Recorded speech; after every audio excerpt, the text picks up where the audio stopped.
আল্লাহ পাকের একটা কমন সুন্নত দেখা যাচ্ছে, কমন সুন্নত, সাধারণ সুন্নত। কি সুন্নত? প্রত্যেক যুগে যুগেই যারা আল্লাহ পাকের বিধান মেনেছে, তার নবীর আনুগত্য করেছে, আল্লাহ পাক সেই মুমিন মুসলিম বান্দাদেরকে দুনিয়াতেও নাজাত দিয়েছেন, পরকালেও জান্নাত দিয়েছেন। ঠিক আছে কথা? আচ্ছা, আরেকটা সুন্নত হচ্ছে প্রত্যেক যুগে যুগে আদম থেকে নিয়ে শুরু করে মুহাম্মদ সাল্লাল্লাহু আলাইহি ওয়াসাল্লাম পর্যন্ত প্রত্যেক যুগে যুগেই যে বা যারাই আল্লাহর কথা শোনে নাই, আল্লাহর বিধান মানে নাই, তার নবীর আনুগত্য করে নাই, আল্লাহ পাক দুনিয়াতেও ধ্বংস করেছেন, আখিরাতেও ধ্বংস করেছেন। এই সুন্নতটা ইতিহাসে একদম কমন। আমি এক্সাম্পল দিয়ে বোঝাচ্ছি। নূহ আলাইহিস সালামের যুগে চলে যান, একটু খেয়াল করে দেখেন, 950 বছর দাওয়াত দেওয়ার পরে মাত্র 40টা বা 80টা পরিবার ইসলাম কবুল করেছে। আল্লাহ পাক এই সারা দুনিয়ায় সেই 80টা পরিবারকেই বাঁচিয়ে রাখলেন, নিষ্কৃতি দিলেন, উদ্ধার করলেন, বাকি সবাইকে ডুবিয়ে মেরে দিলেন। আল্লাহর সুন্নত, আল্লাহ পাকের কিছুই পরোয়া নাই। পরোয়া আছে? আচ্ছা, তারও একটু আগে যান, আদম আলাইহিস সালামের 2 ছেলে হাবিল এবং কাবিল, মনে আছে? কাবিলের কুরবানি কবুল হয় না, হাবিলেরটা কবুল হয়। তো এখানে হিংসা, এখানে কি হিংসা, পরশ্রী কাতরতা। তারটা কেন কবুল হয়, আমারটা কেন হয় না? এই হিংসার বশবর্তী হয়ে এক পর্যায়ে কাবিল হাবিলকে হত্যাই করে ফেলল, এবং সেই হত্যাকাণ্ডের সাক্ষী ছিল একটা পাখি, তার নাম কি? কাক। কাক, হ্যাঁ, কাক সাক্ষী যে আদম আলাইহিস সালাম এর 2 সন্তান, এক সন্তানকে হত্যা করার পর আরেক সন্তান মাথায় হাত দিয়ে বসে আছে, কিভাবে তার ভাইকে দাফন করবে এই জ্ঞান তার কাছে নাই। আল্লাহ পাক কাককে পাঠালেন, সে মাটি খুঁড়ে দেখালো কিভাবে দাফন করতে হয়। এখানেও একটা সুন্নত আল্লাহ পাকে দেখেন, সময়ের কসম, খেয়াল করেন যে ওই সময়ও আল্লাহ পাক হাবিলকে রক্ষা করেছেন, পরকালে জান্নাত দিয়েছেন। কাবিল কিন্তু জান্নাতে যাচ্ছে না, তার ঘাড়ের মধ্যে নিজের ভাইয়ের হত্যার অপরাধ আছে। নবী পরিবারের সন্তান হওয়া সত্ত্বেও তার পরিণতি কিন্তু ভালো হলো না। খেয়াল করেছেন কি? আচ্ছা, এবার সামনে যান। নূহ আলাইহিস সালামের জীবন তো দেখলেন। এই 80টা পরিবারকে আল্লাহ পাক হেফাজত করলেন, বাকি সবাইকে ডুবিয়ে মারলেন। আমরা যারা এখন পৃথিবীতে বেঁচে আছি, এই 800 কোটি বা 1000 কোটি মানুষ, কোনো না কোনোভাবে কিন্তু আমরা সবাই এই 80টা পরিবারেরই সন্তান। কথা বুঝতে পারছেন না মনে হয়? এই যে বিশ্ব ভ্রাতৃত্বের কথা বলি না আমরা, এই বিশ্ব ভ্রাতৃত্বের কথা তো পশ্চিমারা বলে মানুষকে দেখানোর জন্য, কথার কথা বলে। সত্যিকারের বিশ্ব ভ্রাতৃত্ব শিখতে হলে কোরআন পড়তে হবে। সত্যিকারের বিশ্ব ভ্রাতৃত্ব শিখতে হলে কোরআন পড়তে হবে। কোরআন বলছে এই যে পরিবারগুলোকে আল্লাহ পাক বাঁচিয়েছেন, জুদি উপত্যকায় এই নৌকা গিয়ে ঠেকেছে, ওই নৌকায় যারা ছিলেন তাদেরকে দিয়ে পরবর্তীতে পৃথিবী আবাদ করা হয়েছে। নূহ আলাইহিস সালামের 4 সন্তান ছিলেন। কয় সন্তান? একজন হচ্ছে শাম। কি নাম? শাম। এই শাম এর বংশধর হচ্ছে এই যে মিডল ইস্টের মানুষরা, মধ্যপ্রাচ্যের যে মানুষরা আছে, এরা শামের বংশধর। এক ছেলের নাম হাম। হাম ছিল কালো বর্ণের, মানে ব্ল্যাক স্কিন। এই হামের বংশধর হচ্ছে আফ্রিকান কন্টিনেন্টে যে মানুষগুলো আছে, আফ্রিকান কন্টিনেন্ট, এই যে কালো কালো মানুষগুলো, তারা কিন্তু হামের বংশধর। একজন হচ্ছে ইয়াফাস। ইয়াফাস হচ্ছে ওই ইউরোপিয়ান যারা, এরা হচ্ছে ইয়াফাসের বংশধর, সাদা চামড়া। আরেকজন সন্তান ছিল, তার নাম সম্ভবত কেনান। এই সন্তান নৌকায় ওঠে নাই। সে বলেছিল, তার বাবা তাকে ডাকছিল, নৌকায় আসো, আল্লাহর আযাব থেকে আজকে কেউ বাঁচাতে পারবে না। সে বলছে যে আমি পাহাড়ে উঠে যাব, পাহাড় আমাকে সেভ করবে। নবী পরিবারের সন্তান হওয়ার পরেও এই কেনান পানিতে ডুবে মারা গেল। আল্লাহ পাক তাকে বললেন, হে নূহ, লাইসা মিন আহলিক, সে তোমার পরিবারের কেউ না। নূহ আলাইহিস সালাম বলছেন, আল্লাহ, সে আমার সন্তান, তাকে মাফ করে দাও। আর আল্লাহ পাক বলছেন, লাইসা মিন আহলিক, সে তোমার পরিবারের কেউ না। মানে আল্লাহর হুকুম আহকাম না মেনে চললে নবী পরিবারের সন্তান হয়েও কেউ আল্লাহর গজব থেকে বাঁচতে পারবে না। আর আমরা তো কিছুই না, আমরা কিছু। তা আমাদের অহংকার শোভা পায়, আমি অমুক আলেমের সন্তান, অমুক মুহাদ্দিসের সন্তান, অমুক বক্তার সন্তান, হ্যাঁ, অমুক পলিটিশিয়ানের সন্তান, অমুক রাষ্ট্রনেতার সন্তান। এইসব জাতি, বর্ণ, গোত্র, এগুলো আল্লাহর আযাব থেকে বাঁচাতে পারবে না যদি কোরআন সুন্নাহ ফলো না করে চলে। এটা মূল কথা। আরো সামনে যান। এবার ইব্রাহিম আলাইহিস সালামের যুগটা আপনাকে দেখাই, ওই যুগের সময়টা দেখেন, বলে আসরি। ওইখানে আল্লাহ রাব্বুল আলামিন ইব্রাহিম আলাইহিস সালাম এবং তার অল্প সংখ্যক অনুসারীকে উদ্ধার করেছেন, বাঁচিয়েছেন। নমরুদের এই বিশাল রাজত্ব আল্লাহ পাক ধসিয়ে দিয়েছেন, কি দেন নাই? আল্লাহ সুন্নত পরিবর্তন হয়েছে? হয়। আল্লাহ পাক ইব্রাহিম আলাইহিস সালামকে আগুনের পরীক্ষা থেকেও বাঁচিয়েছেন। আর নমরুদকে সামান্য মশা দিয়েই মেরে ফেলেছে।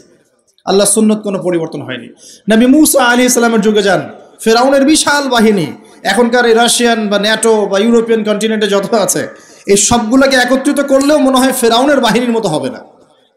এই পুরো বাহিনীটাকে মনে হয় 1 ঘন্টার মধ্যেই আল্লাহ পাক লোহিত সাগরে ডুবিয়ে মেরে দিলেন, একদিনের মধ্যেই। আল্লাহ পাকের কোনো পরোয়া নাই। আর বনু ইসরাইল আর মুসা আলাইহিস সালামকে আল্লাহ পাক উদ্ধার করলেন। আল্লাহ পাকের সুন্নত এটাই, যুগে যুগে বলে আসরি, একই সুন্নত। আজ জাতির কথা দেখেন, বিশাল আকার দেহের মানুষ ছিল, একদম তাল গাছের সমান সমান লম্বা। তার একটা কথা বলতো, মান আশাদ্দু মিন্না কুওয়া, আমাদের চেয়ে শক্তিশালী কে আছে, তারা বলতো এই কথা। আল্লাহ পাক ওদেরকে 6 দিন 7 রাতের মধ্যেই এই বাতাসের তীব্র বেগে উপড়িয়ে দিলেন, খেজুর গাছের কাণ্ডের মতো ঘরের সামনে পড়ে থাকলো, কেউ বাঁচাতে পারলো না। বাঁচাতে পারলো? পরের জেনারেশন আসলো সামুদ জাতি, তাদের নবীর নাম কি? সালেহ আলাইহিস সালাম। সালেহ আলাইহিস সালাম দাওয়াত দিলেন, তারা দাওয়াত কবুল করলো না। আল্লাহ পাক সালেহ আলাইহিস সালাম এবং তার সাথীদেরকে বাঁচালেন সামুদ জাতিকে। বজ্রপাত, বিদ্যুৎ চমকায় না বিদ্যুৎ, এই বিদ্যুৎ দিয়ে পুরো সামুদ জাতিকে আল্লাহ পাক ধ্বংস করলেন। কিভাবে ধ্বংস করলেন জানেন? একবার খালি একটা শব্দ হয়েছে, বিকট এক শব্দেই শেষ। একটা বিকট শব্দ, বাস এক শব্দে সবার জান চলে গেছে, জান কবজ হয়ে গেছে এক শব্দের মধ্যে। সামুদ জাতি শেষ। একটা জাতির নাম ছিল মাদিয়ান, কওমে মাদিয়ান। এই জাতির নবী ছিলেন শুআইব আলাইহিস সালাম। এই জাতির পাপ ছিল, তারা মাপে কম দিত। কি করত? আজকে যারা ব্যবসা করে মাপে কম দেন, সতর্ক হয়ে যাবেন। একটা জাতির উপর দুর্ভিক্ষ নেমে আসে তখন যখন ওই জাতি মাপে কম দেয়। আমাদের সমাজে প্রচুর ব্যবসায়ী আছেন যারা মাপে কম দেন, ভেজাল খাওয়ান, একদিনের খাবার আরেকদিন খাওয়ান, মিথ্যা কসম করে পণ্য বিক্রি করেন এবং মানুষকে বিষ খাওয়াতেও দ্বিধাবোধ করেন না, সামান্য কয়টা টাকার জন্য। সামান্য কয়টা টাকার জন্য। কয়দিন আগে দেখলেন না, এই যে বিরিয়ানি একটা রেড করলেন, দেখেন নাই? ওই যে 2 গ্লাস খাওয়াচ্ছে, খান, আপনারা খান, ওরা খাবে না, ওরা খাচ্ছে না। এরকম ব্যবসায়ের সংখ্যা কি কম না বেশি? সবখানেই প্রতারণা। আমি এদিকে আসছি পরে ইনশাআল্লাহ। মানে শেষ জামানার সবচেয়ে বড় সমস্যাগুলোর মধ্যে একটা হচ্ছে বিশ্বাসহীনতা, প্রতারণা। এই জামানায় আমানত উঠে যাবে। কি উঠে যাবে? আমানত উঠে যাবে। আমানতদার ব্যক্তি খুঁজে পাওয়া যাবে না। নবীজি বলছেন ফোসকার মতো মনে হবে, ফোসকার মতো। গায়ে ফোসকা পড়লে যেমন 2-1টা দাগ থেকে যায়, এরকম আমানতদার ব্যক্তি রেয়ার খুঁজে পাওয়া যাবে। মানুষ বলবে অমুক গ্রামে একটা আমানতদার ব্যক্তি আছে, এত রেয়ার হয়ে যাবে। সবখানে প্রতারণা। ঈসা আলাইহিস সালামের যুগে আসেন, ওখানে একই সুন্নত দেখবেন। অল্প মানুষ ইসলাম কবুল করেছে, আল্লাহ পাক তাদেরকে বাঁচিয়েছেন। বেশিরভাগ করে নাই, তাদেরকে আল্লাহ পাক ধ্বংস করে দিয়েছেন। নবী মুহাম্মদ সাল্লাল্লাহু আলাইহি ওয়াসাল্লামের যুগে আসেন, আবু জাহেল, আবু লাহাব, উতবা, সাইবা, এদেরকে আল্লাহ পাক কিন্তু ধ্বংস করে দিয়েছেন। আর নবী সাল্লাল্লাহু আলাইহি ওয়াসাল্লাম তার সাহাবীদেরকে আল্লাহ পাক সম্মানিত করেছেন। ওয়াল আসরি, সময়ের কসম, আল্লাহ পাক দেখাচ্ছেন আমাদেরকে প্রত্যেক যুগে যুগেই। খেয়াল করেন, প্রত্যেক যুগে যুগে ইতিহাসের শুরু থেকে শেষ পর্যন্ত যারাই আল্লাহ পাকের বিধানগুলো মেনে চলবে, তার নবীর আদর্শ মেনে চলবে এবং আল্লাহর বিরুদ্ধাচরণ করবে না, ইনশাআল্লাহ আল্লাহ পাক দুনিয়াতেও সফল করবেন, পরকালেও জান্নাত দিবেন ইনশাআল্লাহ তাআলা।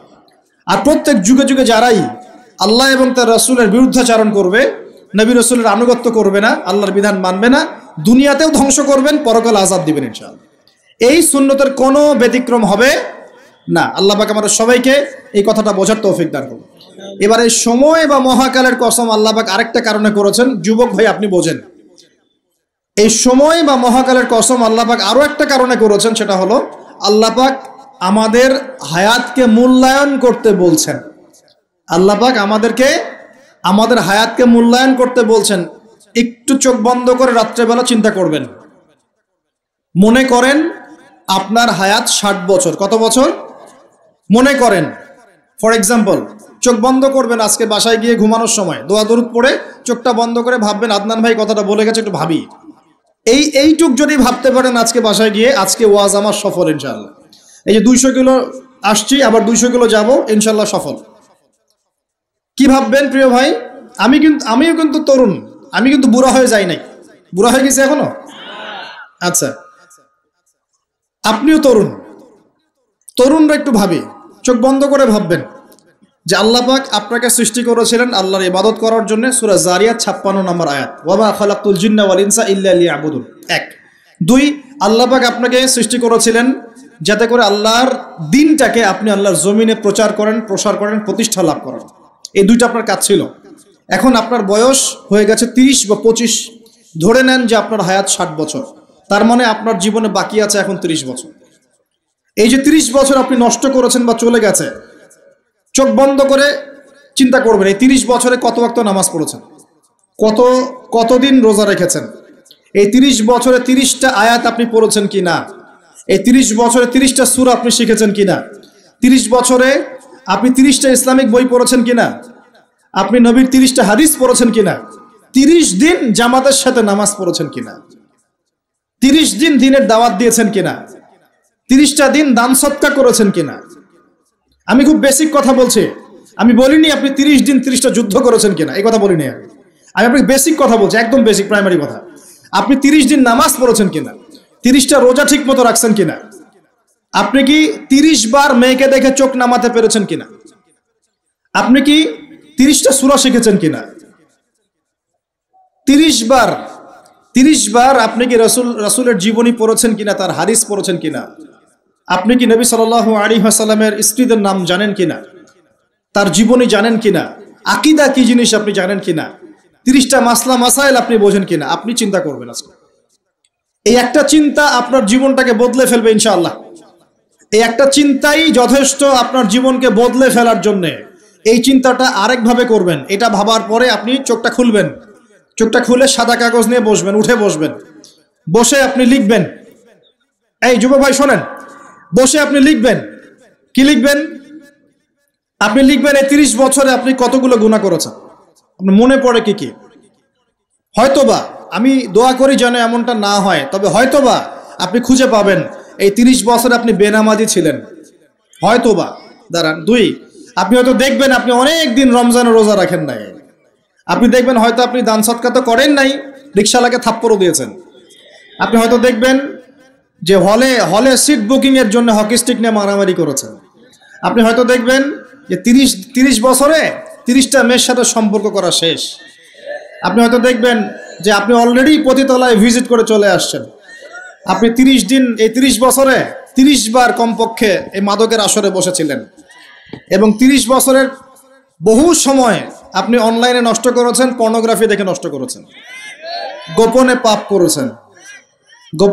করেছেন, হ্যাঁ, আরো অনেক কিছুই করেছেন। আপনি হয়তো এটা খুঁজে পাবেন। মিথ্যা বলেছেন, প্রতারণা করেছেন, মাপে কম দিয়েছেন, অন্যের উপর অত্যাচার করেছেন। আপনি আপনার যৌবনকে কাজে লাগিয়ে, এই শক্তিটাকে কাজে লাগিয়ে আপনি ইসলামের বিরুদ্ধাচরণ করেছেন, হয়তো এটাও পাবেন। এই একটা চিন্তা যদি করতে পারেন, এখন আপনার সামনে এখন রাস্তা দুটা। আপনার বাকি বয়স আছে এখন 30 বছর। ওয়াল আসরি, সময়ের কসম। আপনার সময়, আপনার জীবনের সময়টাকে মূল্যায়ন করতে হবে। সময়ের কসম, হয় যদি আমার 30 বছর বাকি থাকে, এখন এই বাকি যে আছে কি না আমিও জানি না, কেউ জানে? অনিশ্চিত পরীক্ষার হল, কেউ জানে না খাতা কখন কেড়ে নেওয়া হবে। আর এটা কারাগারের জীবন, মানে কারাগারে বসে কেউ নিজের মন গড়া পদ্ধতিতে চলতে পারে না, যেরকম রুটিন সেরকম চলতে হয়। কারাগারের জীবনে বসেই আপনি সুদ খাচ্ছেন, কারাগারে বসেই ঘুষ খাচ্ছেন, কারাগারে বসেই জেনা করছেন, কারাগারে বসেই বেনামাজি থাকছেন, কারাগারে বসেই হোয়াটসঅ্যাপে মেসেঞ্জারে মেয়েদের সাথে প্রেম করছেন, কারাগারে বসে। এটা কারাগারের জীবন। তো কারাগারের জীবন যদি বাকি থাকে আর 20-30 বছর, আপনার সামনে এখন রাস্তা 3টা। 1, আপনি কি গতানুগতিক যেভাবে চলেছেন সেভাবেই শেষ করবেন জীবনটা? যদি শেষ করে দেন, তাহলে পৃথিবীর ইতিহাস থেকে আপনার নাম একদিন মুছে যাবে। আপনি একাই কবরে শুয়ে থাকবেন, আপনার আত্মা ইল্লিনে না গিয়ে সিজ্জিনে চলে যাবে। পৃথিবীর কোনো মানুষ আপনাকে মনে রাখবে না, আপনি একাই আযাব ভোগ করতে থাকবেন, কেউ আপনাকে বাঁচাতে আসবে না। শেষ। এবং এই আযাব একবার শুরু হলে কোনোদিনও শেষ হবে না, কোনোদিনও না। কবরেও, হাসরেও, বারজাখেও, এবং আপনার জাহান্নামেও। এটা একটা অপশন। 2 নম্বর অপশন, আপনি নিজেকে সংশোধন করলেন, সংশোধন করে গতানুগতিক মুসলিম হলেন। গতানুগতিক মুসলিম কেমন? হ্যাঁ, তওবা করেছি, এখন আমি মাশাআল্লাহ 5 ওয়াক্ত নামাজ টুকটাক পড়ার চেষ্টা করি, আমি মিথ্যা কথা বলি না, আমি হালাল খাওয়ার চেষ্টা করি, হ্যাঁ, আমি পার্ট টাইম কিছু দাওয়াতি কাজ করি, এবং আমি আমার পরিবার নিয়ে সুখে শান্তিতে বসবাস করার চেষ্টা করছি। আমি কোনো ঝুঁকির মধ্যে যাই না, ঝুঁকিতে যাই না।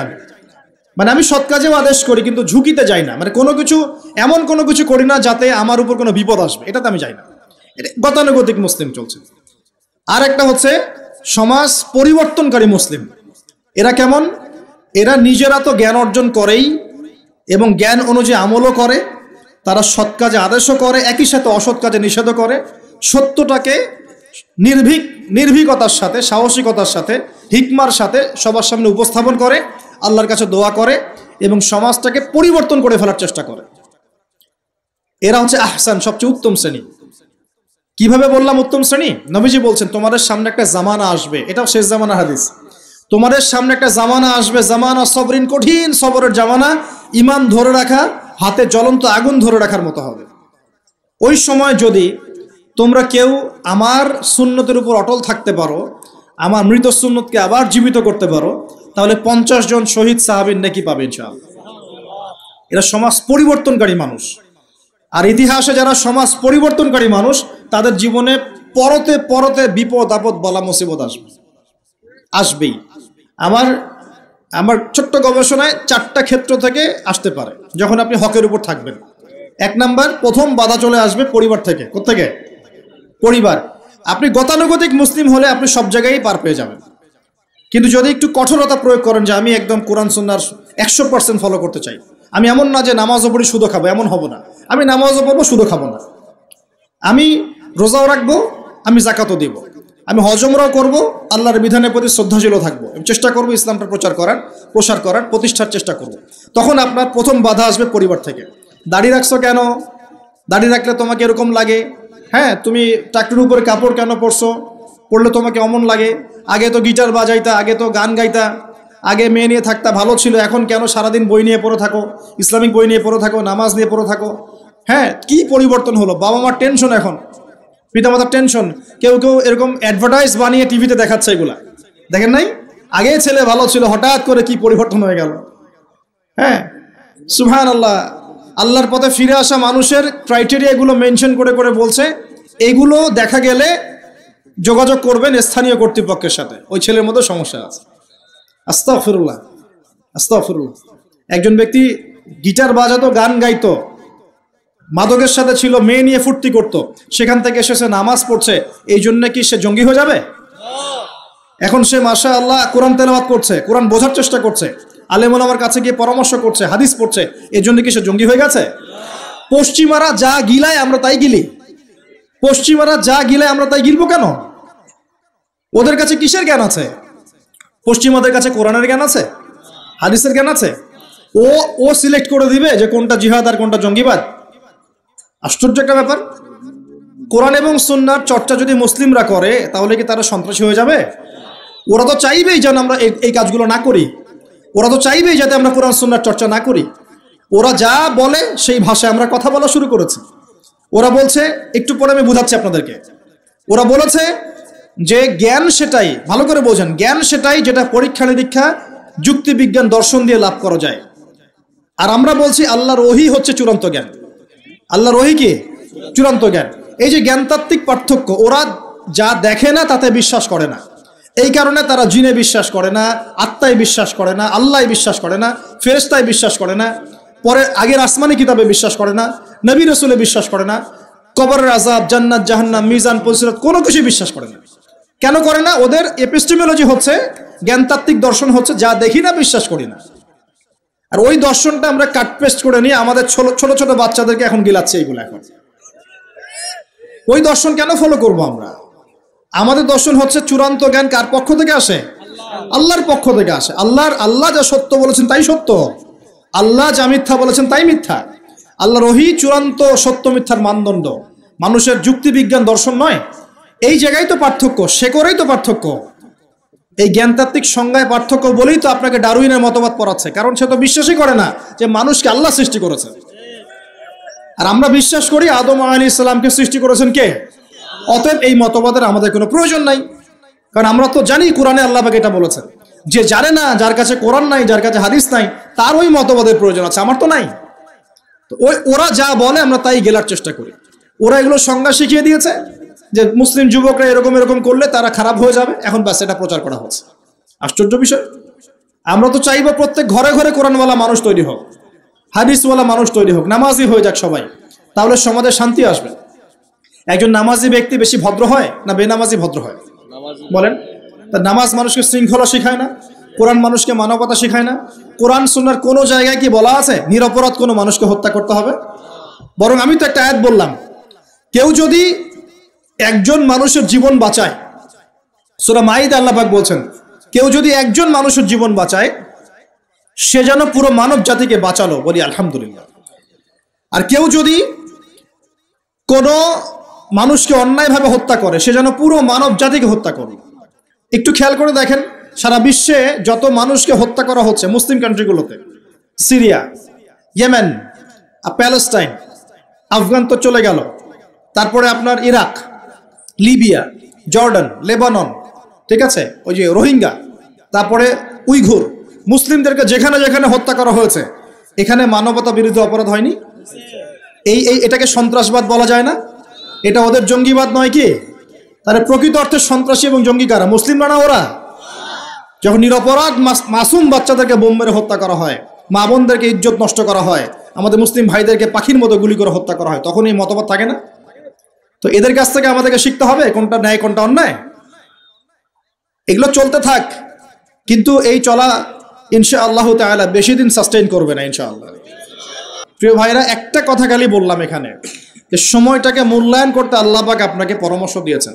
এখন আপনার সামনে সবচেয়ে বেস্ট অপশন কোনটা? আপনি পাপগুলোর লিস্ট করে 2 রাকাত নামাজ পড়বেন, সুন্দর করে ওযু করে চোখের পানি ছেড়ে দিয়ে আল্লাহকে বলবেন, আল্লাহ এই 30 বছর আমি যত পাপ করেছি, যত পাপ আল্লাহ করেছি, জেনে করেছি না জেনে করেছি, বুঝে করেছি না বুঝে করেছি, প্রকাশ্যে করেছি গোপনে করেছি, যত পাপ আল্লাহ হয়েছে আমার দ্বারা, আল্লাহ তুমি সমস্ত পাপকে মাফ করে দাও। বলবেন আল্লাহুম্মা গফিরলি মা কদ্দামতু ওয়া মা আখারতু ওয়া মা আসরারতু ওয়া মা আ'লানতু ওয়া মা আনতা আ'লামু বিহি মিন্নি আনতাল মুকদ্দিম ওয়া আনতাল মুআখির ওয়া আনতা আলা কুল্লি শাইইন কাদির। এটা একটা দোয়া।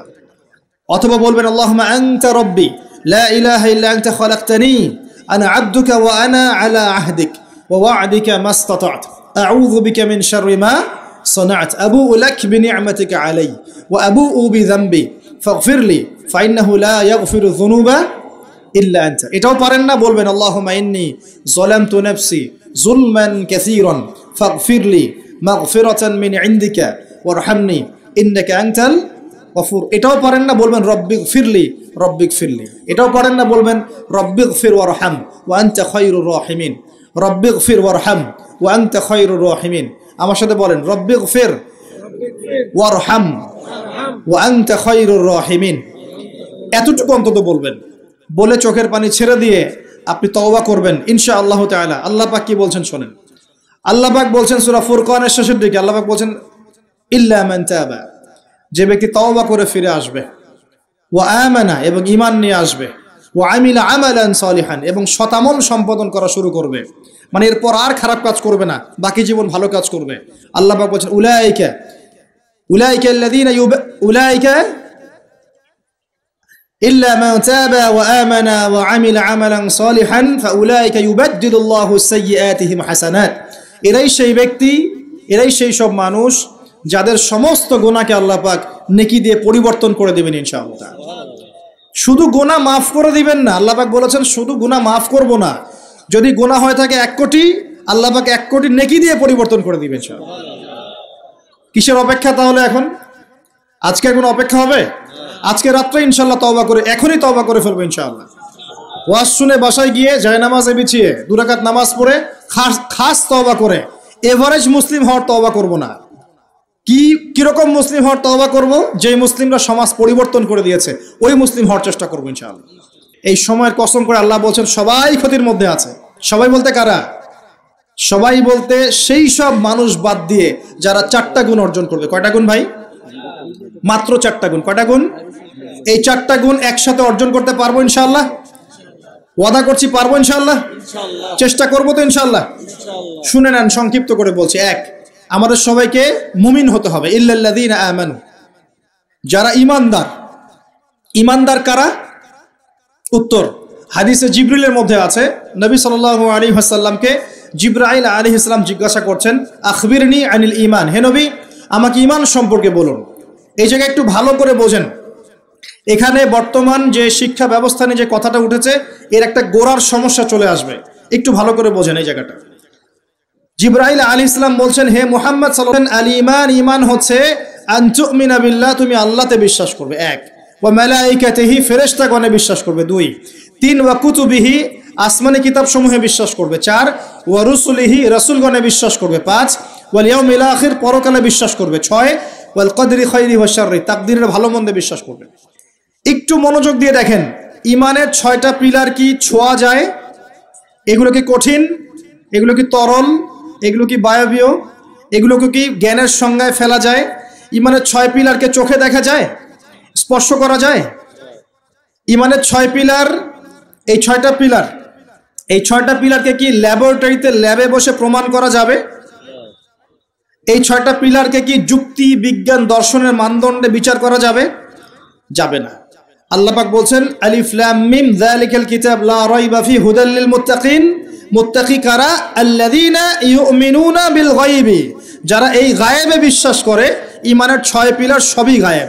এই গায়েবে অদৃশ্য বিশ্বাস না করতে পারলে আপনি মুমিন হতে পারবেন না। তো আমাদের বিলিভ, আমাদের বিশ্বাসের ভিত্তিটা হচ্ছে অদৃশ্য। আমাদের বিশ্বাসের ভিত্তি কি? অদৃশ্যের জগৎ, গায়েবের জগৎ। আর পশ্চিমাদের বিশ্বাসের জগৎ হচ্ছে দৃশ্যমান জগৎ। এ কারণেই তাদের শিক্ষা সিস্টেমগুলো সব দৃশ্যমান জিনিসে বিশ্বাস করে, অদৃশ্য বিশ্বাস করে না। এই কারণেই তারা এই সব মতবাদগুলোকে বইপত্র নিয়ে আসে।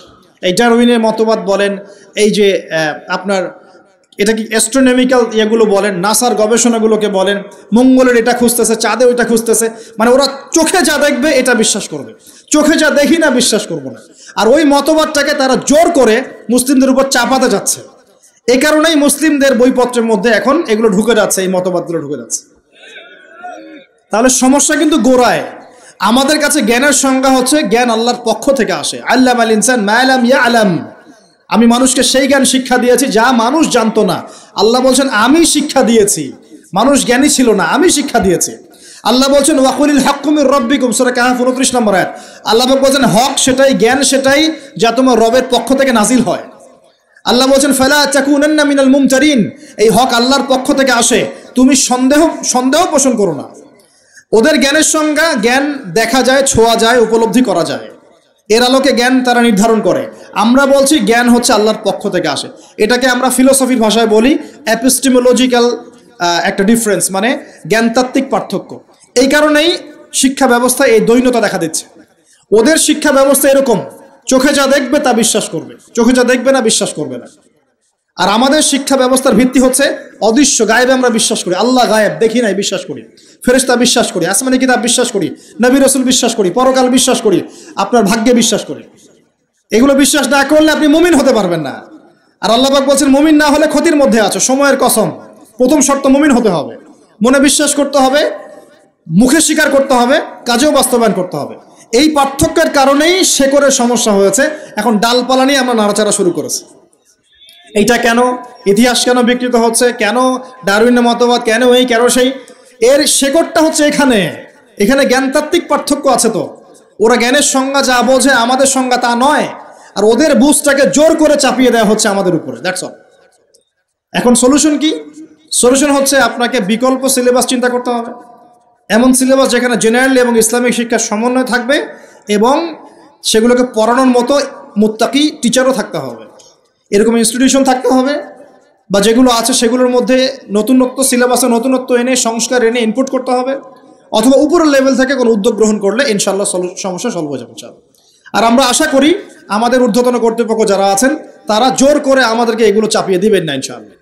আমরা আশা করি তারা এগুলোর ব্যাপারে সচেতন হবেন এবং এই অনইসলামিক শিক্ষাগুলোকে আমাদের সোনামণিদের বই থেকে দূর করবেন ইনশাআল্লাহ। বিশ্বাস করেন, একটা বছর সময় লাগবে না, 1 বছর লাগবে না ইনশাআল্লাহ। 1 বছরের মধ্যে পুরো শিক্ষা সিস্টেমকে ঢেলে সাজানো সম্ভব। প্রত্যেক প্লে গ্রুপ থেকে শুরু করে মাস্টার্স পর্যন্ত প্রত্যেক সেকশনে জেনারেল শিক্ষার সাথে ইসলামিক শিক্ষাকে সমন্বয় করা সম্ভব। 1 বছর লাগবে না ইনশাআল্লাহ। এই সৎ উদ্যোগ যদি কেউ নিতে পারে, আমি দোয়া করি আল্লাহ পাক তৌফিক দান করুন, পুরো জাতির জন্য কল্যাণকর হবে ইনশাআল্লাহ। আমার ছেলে ডক্টর হবে, হাফেজে কোরআনও হবে ইনশাআল্লাহ, কি সমস্যা? হতে পারবে না? আমার ছেলে পলিটিশিয়ান হবে, সমাজকে নেতৃত্ব দিবে, সে আলেমও হবে ইনশাআল্লাহ, কি সমস্যা? একজন ইমাম সাহেব, মুফতি সাহেব, তিনি অর্থনীতির জ্ঞান রাখবেন, কি সমস্যা? কোনো সমস্যা? একজন মুহাদ্দিস মুফতি যারা ফারেগ হয়ে বের হচ্ছেন তারা বিশ্ব রাজনীতি সম্পর্কে জ্ঞান রাখবেন, কোনো সমস্যা? সবকিছু আমাদের পড়াশোনা করতে হবে, তারপরে আমরা যে যা সেকশন ভাগ করে নিব ইনশাআল্লাহ আজ্জা ওয়া জাল্লা। ওয়াহাবীদের পক্ষ থেকে কোনো দলিল প্রমাণ নাই, এরকম যদি কোনো আমল কেউ করে, এরকম কোনো আকীদা কেউ পোষণ করে, সেটা হবে বেদাতি আমল, বেদাতি আকীদা। বোঝা যাচ্ছে কথা? বেদাতি আমল আকীদায় কেউ লিপ্ত থাকলে তার আমল কবুল হবে না, তার আমল কবুল হবে না, তার আমলকে আল্লাহ পাক ধুলো বানিয়ে দিবেন, হাউজে কাউসারের পানি পাবে না, নবীজি সুহকান সুহকান লিমান গায়্যারা বা'দি বলে তাড়িয়ে দিবেন এবং জাহান্নামে যেতে হবে। বেদাত যে করে সে তো অপরাধী, যে বেদাতিকে সম্মান পর্যন্ত করে তার উপর আল্লাহ পাক লানত করেছেন, ফেরেশতা লানত করবে। কথা বুঝতে পারছেন? মান আহদাসা হাদাসান, কেউ যদি কোনো বেদাত করে, আও আওয়া মুহদিসান, নিজে বেদাত করে না কিন্তু বেদাতিকে আশ্রয় দেয় বা সম্মান প্রদর্শন করে, ফাআলাইহি লানাতুল্লাহি ওয়া মালাইকাতিহি ওয়ান নাসি আজমাইন, তার উপরে আল্লাহ, ফেরেশতা, পুরো মানব জাতির অভিশাপ বর্ষিত হবে বলে নাউযুবিল্লাহ। অন্য হাদিসে আছে সে যেন ইসলামকে ধ্বংস করার ব্যাপারে সাহায্য করবে। অতএব এই স্রোতে গা ভাসাবেন না, স্রোতে গা ভাসিয়ে দিবেন না। যে আমলের দলিল আছে, প্রমাণ আছে, এগুলোই আমলে সলেহ। যেগুলো দলিল প্রমাণ নাই, মানুষ বানিয়ে নিয়েছে, এগুলো আমলে সলেহ নয়, এগুলো করলে উল্টা গোনা হবে। নবীজি বলছেন একটা হাদিসে যে ফামান রাগিবা আন সুন্নতি ফালাইসা মিন্নি, কেউ যদি আমার সুন্নত থেকে মুখ ফিরিয়ে নেয় সে আমার উম্মতের অন্তর্ভুক্ত না। কুল্লু বিদআতিন দালালা, প্রত্যেকটা বেদাত ভ্রষ্টতা, ওয়া কুল্লু দালালাতিন ফিন্নার, প্রত্যেক ভ্রষ্টতার পরিণাম হবে জাহান্নাম। যে আমলটা করবেন চেক করে দেখবেন দলিল প্রমাণ আছে কি নাই। এখন যদি দেখেন সমাজের সব মানুষই বেদাত করে, আপনি কি করবেন? এখন বলবেন সামাজিকতার খাতিরে আমিও করি, তাহলে ওই সমাজ যদি জাহান্নামে যায় আপনাকেও যেতে হবে। নাউযুবিল্লাহ। ইসলাম সামাজিকতা দেখে চলে না, ইসলাম চলে কোরআন এবং হাদিস দেখে। সুন্নত সামাজিকতার ধার ধারে না, সুন্নত ধার ধারে দলিলের, দলিল আছে কিনা, প্রমাণ আছে কিনা, নবী করেছেন কিনা, সাহাবী করেছেন কিনা, ইমামদের থেকে প্রমাণ আছে কিনা, আমরা সেটা দেখব। প্রমাণ নাই, দলিল নাই, যত টাটকা মজার মুখরোচক মনে হোক না কেন, সবাই করুক না কেন, আপনার করা যাবে না, করলে বেদাত হয়ে যাবে। আল্লাহ পাক বোঝার তৌফিক দান করুন। আর বেদাত তো করবেনই না, বেদাতিকে সম্মানও করবেন না। বেদাতিকে ট্রল করতে করতেই তো ভাইরাল হয়ে গেছে, ট্রল করতে করতে, মজা করতে করতেই তো ভাইরাল হয়ে গেছে। এই তো সমস্যা আমাদের, আল্লাহ পাক বোঝার তৌফিক দান করুন, আমিন। আরেকটা বিষয় হলো ওয়াতাওয়াসাউ বিল হক, যারা পরস্পরকে হকের দাওয়াত দেয়। আচ্ছা, হকটা কি? এখন হকের সংজ্ঞা সূরা কাহাফের 29 নম্বর আয়াত আছে। কোন আয়াতে? কোন সূরা বলেন? সূরা কাহাফ কত নম্বর আয়াত? 29। সূরা বাকারাতেও আছে, সূরা কাহাফে আল্লাহ বলেছেন, আল্লাহ পাক বলেছেন হকটা কি? ওয়াকুল হাক্কু মির রাব্বিকুম, বাস শেষ। হে নবী বলে দিন, হক সেটাই যা তোমার রবের পক্ষ থেকে নাজিল হয়। হকটা কি? যা তোমার রবের পক্ষ থেকে নাজিল হয়। বলেন তো রবের পক্ষ থেকে কি নাজিল হয়েছে? কোরআন এবং তার ব্যাখ্যা কি আছে? হাদিস। যখন তাওরাত নাজিল হয়েছিল সেটা কি হক ছিল? ছিল। যখন তাওরাত নাজিল হয়েছে তখন সেটাও হক ছিল। যখন ওটাকে বিকৃত করা হয়েছে তারপর আল্লাহ পাক জাবুর নাজিল করেছেন দাউদ আলাইহিস সালামের উপরে। এই জাবুর যখন নাজিল হয়েছে তখন জাবুরই হক ছিল। যে জাবুর মানত না সে কাফের হয়ে গিয়েছিল, যে জাবুর মানত সে মুসলিম ছিল। এরপর ইনজিল এসেছে জাবুর বিকৃত হওয়ার পরে। ইনজিল যখন এসেছে ইনজিলই হক ছিল। ইনজিল যে মেনেছে আল্লাহ পাক তাকে মুসলিম বলেছেন, সেও মুসলিম ছিল। যে ইনজিল মানে নাই সে কাফের হয়ে গিয়েছিল। ইনজিলকে বিকৃত করার পরে আল্লাহ পাক দিয়েছেন কি? সর্বশেষ আসমানি কিতাব আল কোরআনুল কারীম এবং তার ব্যাখ্যায় নবী সুন্নাহ, হাদিস নবী সাল্লাল্লাহু আলাইহি ওয়াসাল্লাম। এই কোরআন এবং সুন্নাহকে মিলেই ইসলাম। এই ইসলাম হচ্ছে একটা কমপ্লিট কোড অফ লাইফ, জীবনের সব ক্ষেত্রে সমাধান আছে। এখন এই হকটার দাওয়াত আল্লাহ পাক দিতে বলছেন। তাহলে দাওয়াতটা কিভাবে শুরু করব? আগে জ্ঞান অর্জন করব, নিজে আমল করব, নিজের উপর প্রতিষ্ঠা করব, আমার পরিবারে প্রতিষ্ঠা করব ইনশাআল্লাহ। আমার নিকটস্থ আত্মীয়দেরকে দাওয়াত দিব, আমার বন্ধু মহলে দাওয়াত দিব, আমার বান্ধবীদেরকে, আপনার বান্ধবীদেরকে দাওয়াত দিবেন। আপনার বান্ধবী মানে মেয়েদেরকে বলছি আর কি, আপনাকে বলছি না, বোনদেরকে বলছি। আপনারা আপনাদের বান্ধবীদেরকে দাওয়াত দিবেন, আপনারা বন্ধুদেরকে দাওয়াত দিবেন। এই যুগে সবাইকে কমপক্ষে পার্ট টাইম দায়ী হতে হবে। সবাইকে কমপক্ষে পার্ট টাইম দায়ী সবাইকে হতে হবে। আপনি নামাজ পড়ছেন, নামাজের দাওয়াত দেন। আপনি দান সদকা করেন, দান সদকার দাওয়াত দেন। আপনি সুদ খাচ্ছেন না, আপনি দাওয়াত দেন ভাই সুদ খায়েন না। যেগুলো স্পষ্ট সেগুলোর দাওয়াত আপনি দিবেন। ইখতিলাফি মাসআলাগুলোকে নিয়ে ব্যস্ত হবেন না। ইখতিলাফি মাসআলাগুলোকে নিয়ে ব্যস্ত হলে উম্মাহ বিভক্ত হয়, ফাটল সৃষ্টি হয়। আল্লাহ পাক আমাদের সবাইকে হকের দাওয়াত দেওয়ার তৌফিক দান করুন, আমিন। এরপরে যদি আল্লাহ পাক আরো বড় ক্ষমতা দেন তখন আরো বড় পরিসরে আমরা দাওয়াতি কাজ করব ইনশাআল্লাহ তাআলা। শুরুটা হবে ব্যক্তি জীবন থেকে। আল্লাহ পাক আমাদের সবাইকে ব্যক্তি জীবন পরিবর্তন করার তৌফিক দান করুন, আমাদের পারিবারিক জীবন পরিবর্তন করার তৌফিক দান করুন, আমাদের সমাজকে পরিবর্তন করার তৌফিক দান করুন, আমাদের রাষ্ট্র নেতাদেরকে আল্লাহ পাক হেদায়েত দান করুন, আমরা দোয়া করি। সবশেষ কথা, ওয়াতাওয়াসাউ বিসসবর, যারা সবরের উপর থাকবে এরা ক্ষতিমুক্ত থাকবে। হকের সাথে সবরের কথা কেন?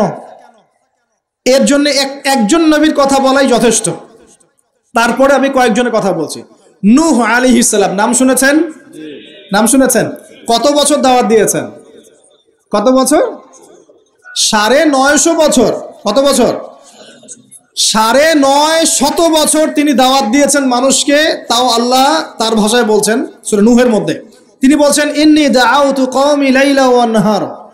তিনি বলছেন নূহ আলাইহিস সালাম, হে আল্লাহ, আমি দিন রাত মানুষকে দাওয়াত দিয়েছি। দিন রাত, দিন আমি যে 1 ঘন্টা 1.5 ঘন্টা ওয়াজ করলাম এমন না, দিন রাত মানুষকে দাওয়াত দিয়েছি আমি। ওয়ালাম ইয়াজিদহুম দুআই ইল্লা ফিরারা, আমার দাওয়াত শুনে মানুষ খালি পালিয়ে গেছে, পালিয়ে গেছে। মানুষ আমাকে পাগল বলেছে, মরুভূমির মধ্যে জাহাজ বানাচ্ছ, মানুষ পাগল বলেছে, কটাক্ষ করেছে, গালি দিয়েছে, হত্যার চেষ্টা করেছে। আল্লাহ, আমি দিন রাত মানুষকে দাওয়াত দিয়েছি। শেষমেশ তিনি এতটাই মানে দুঃখ ভরাক্রান্ত মন নিয়ে দোয়া করছেন, তিনি বলছেন রব্বি লা তাযার আলাল আরদি মিনাল কাফিরিনা দাইয়ারা।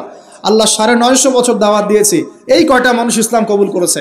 আল্লাহ, তুমি এই পৃথিবীতে কোনো কাফেরকে আর বাকি রেখো না, আযাব দিয়ে ধ্বংস করে দাও। তিনি বলছেন রব্বি আন্নী মাগলুবুন ফান্তাসির, সূরা কমারের মধ্যে আছে। তিনি বলছেন আল্লাহ, আমি পরাজিত হয়ে গেছি, আমাকে সাহায্য করো, আমি আর পারছি না। কোন পর্যায়ে গেলে একটা মানুষ এই কথা বলতে পারে? আমরা তো 2 দিন 4 দিন দাওয়াতে কাজ করে হাবশায় যাই। এক ভাইকে নামাজের দাওয়াত দিয়েছি 3 দিন, নামাজ পড়ে না, বলছি তোর দ্বারা হবে না, আশা শেষ করে ফেলি, আশা পোষণ করি না। হ্যাঁ, পরিবারে স্ত্রী কথা শোনে না, 1 বছর সবর করেছি, তালাক দাও তালাক দাও, চলবে না, এরকম মনে করি আমরা। ঠিক আছে, সন্তানকে দাওয়াত দিই, কথা শোনে না, সন্তানকে আমরা ত্যায্য পুত্র করে ফেলছি। অনেক অধৈর্য আমরা মুসলিমরা, খুব আবেগী হয়ে গেছে এখন আমরা, আর অধৈর্য হয়ে গেছে। সবর করতে হবে। আমাদের নবীজির 23 বছর লেগেছে। কত বছর? 23 বছরে আল্লাহর নবীকে মানুষ হত্যার চেষ্টা করেছে 16 বার, গালি দিয়েছে 15টা। যেই মানুষটাকে সবাই বলতো আল আমিন আস সাদিক, সেই মানুষকে মানুষ বলা শুরু করেছে কাযযাব, সাহের, জাদুকর, এই মিথ্যাবাদী, হ্যাঁ, ঐক্য বিনষ্টকারী ইত্যাদি। তাকে দেশ থেকে বের করে দিয়েছে, তায়েববাসী রক্তাক্ত করেছে, কত নির্যাতন করেছে, উটের নাড়ি ভুড়ি চাপিয়ে দিয়েছে সেজদারত অবস্থায়, গলায় চাদর দিয়ে ফাঁস দিয়েছে আমাদের নবীকে, উহুদের মাঠে আঘাত করেছে মাথার মধ্যে।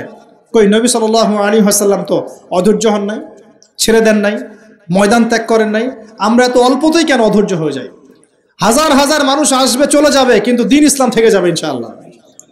একসময় ভালো থাকবে, কখনো খারাপ থাকবে, কখনো বেগবান হবে, কখনো একটু মন্থর হবে, দিন এগিয়ে যাবে ইনশাআল্লাহ। একজন আসবে, হয়তো তাকে মেরে ফেলা হবে, আরেকজন আসবে ইনশাআল্লাহ। একজন আসবে, তাকে সরিয়ে দেওয়া হবে, আরেকজন আসবে ইনশাআল্লাহ। 100 আলেম আছেন, 100 আলেমের মউত হবে, আরো 100 আলেম আসবে ইনশাআল্লাহ। দিন থেমে যাবে না কখনো, ইনশাআল্লাহ এগিয়ে যাবে। একটা পয়েন্ট দেখেন, নূহ আলাইহিস সালামের বাড়িতেও শান্তি ছিল না।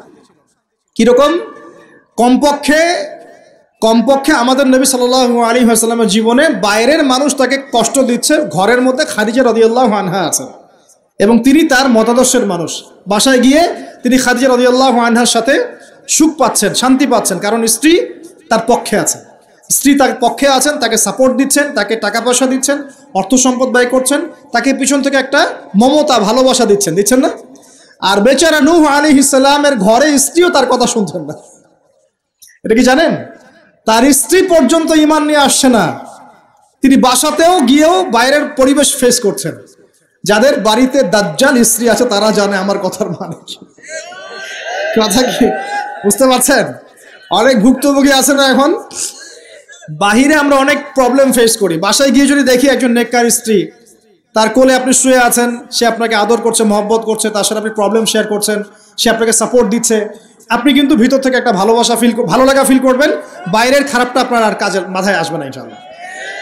আর যদি দেখেন যে বাইরেও আপনি অনেক স্ট্রাগল করছেন, বাসায় গিয়ে যখন ঢুকলেন, ব্যাস ওখানে আর এক জাহান্নাম শুরু হয়ে গেল, আযাব, তখন কিন্তু আপনার আর মাথা কাজ করবে না। তো এই অবস্থা যাদের আছে, আল্লাহ তাদের অবস্থা উন্নতি করুন, সমস্যা দূর করুন, দোয়া করি। যাদের এই হতভাগা যারা আছেন তারা জানেন যে এরকম সমস্যা হলে কিরকম কষ্ট হয়। তো নূহ আলাইহিস সালামের কিন্তু ঘরে এই সমস্যা ছিল। আমরা তো কয়েকদিন আগে দেখলাম না, বাংলাদেশের একজন মানুষ তার স্ত্রীকে নিয়ে একটা অভিযোগ করলেন। এখন আমি অনেকদিন আগেই বলেছি, শেষ জামানায় কিন্তু ফ্যামিনিস্ট রেভলিউশন বাড়বে। কি বাড়বে? ফ্যামিনিস্ট রেভলিউশন মানে নারীকে আপনি আর ঘরে রাখতে পারবেন না, ও বাঁধন ছিন্ন করে বেরিয়ে চলে যাবে, ও সম অধিকার, নারী অধিকার বিভিন্ন স্লোগান দিয়ে দিয়ে কোনো কোনো ক্ষেত্রে দেখবেন পুরুষের উপরে এসে টেক্কা দেওয়ার চেষ্টা করবে। কোনো কোনো ক্ষেত্রে নারী নির্যাতনের জায়গায় পুরুষ নির্যাতন করা শুরু হবে দেখবেন।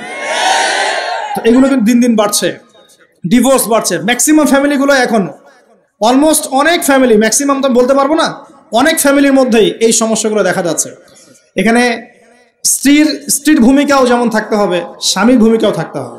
আমরা স্ত্রীদের প্রতি কোমল হব, এটাও ঠিক আছে। একই সাথে স্ত্রীকেও রিকোয়েস্ট করতে হবে যে আপনাকে আপনার স্বামীর সম্মান বুঝতে হবে।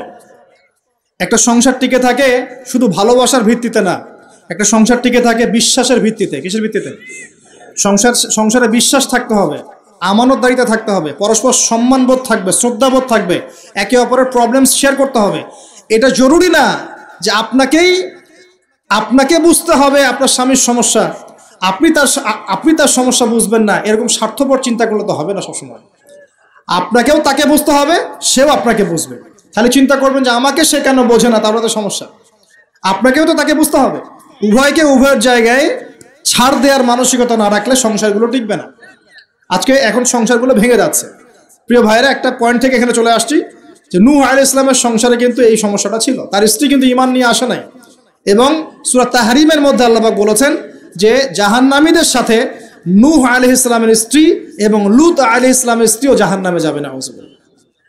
পক্ষান্তরে ফেরাউনের ঘরে ছিল আসিয়া, মনে আছে? এরকম ফেরাউনের মতো স্বামী যে ঘরে আছে, সে ঘরেও কিন্তু নারী জান্নাতি হতে পারে, যার দৃষ্টান্ত হচ্ছে আসিয়া। অতএব স্বামী খারাপ হলে আপনাকে খারাপ হয়ে যেতে হবে এটাও না। ফেরাউনের ঘরে থেকেও আসিয়া আলাইহিস সালাম, আল্লাহ তাকে শান্তিতে রাখুন, জান্নাতে আল্লাহ পাক তাকে ঘর সৃষ্টি করে দিয়েছেন, নির্মাণ করে দিয়েছেন। নবী সাল্লাল্লাহু আলাইহি ওয়াসাল্লাম তার ঘরের ঘ্রাণ পেয়েছিলেন মেরাজের রাতে, মনে আছে? তো পরিবেশ পরিস্থিতি যেমনই হোক না কেন, পরিবারে ইসলাম ধরে রাখতে হবে। আল্লাহ পাক সবাইকে তৌফিক এনায়েত করুন বলি আমিন। আর এই নবীর সবরটা দেখেন, নূহ আলাইহিস সালামের সবর দেখেন, লূত আলাইহিস সালামের সবর দেখেন, ঈসা ইবনে মারইয়ামের সবর দেখেন, মূসা আলাইহিস সালামের সবর দেখেন, আমাদের নবীর সবর দেখেন, তার সাহাবীদের সবর দেখেন। এই প্রত্যেক যুগে যুগে এই সিলসিলা চলে আসছে। হকের দাওয়াত যারাই দিয়েছে তাদেরকে সবর করতে হয়েছে। আল্লাহ পাক আমাদের সবাইকে হকের দাওয়াত দেওয়ার সাথে সাথে ধৈর্য ধরার তৌফিক দান করুন।